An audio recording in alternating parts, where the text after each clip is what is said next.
Marine Le Pen a la cote dans le monde du travail. C'est le journal L'Humanité qui publie ce sondage IFOP.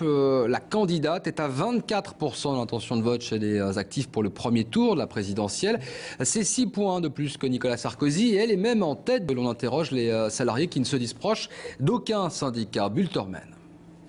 C'est une percée inédite de Marine Le Pen dans le monde du travail. Selon l'enquête de l'IFOP pour l'Humanité, la candidate du Front National emporterait 24% d'intention de vote auprès des actifs, juste derrière François Hollande. Mais surtout, elle passerait en tête au premier tour de la présidentielle parmi les non-syndiqués. Il y a un vrai clivage.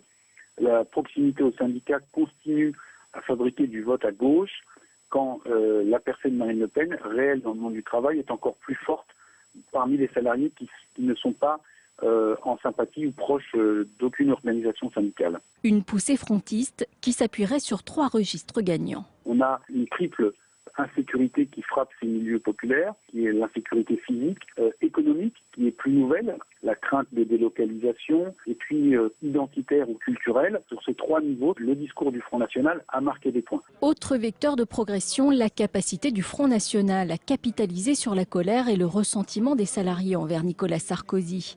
Avec seulement 18% d'intention de vote au premier tour, à l'heure du bilan, la France qui se lève tôt place le chef de l'État en 3e position.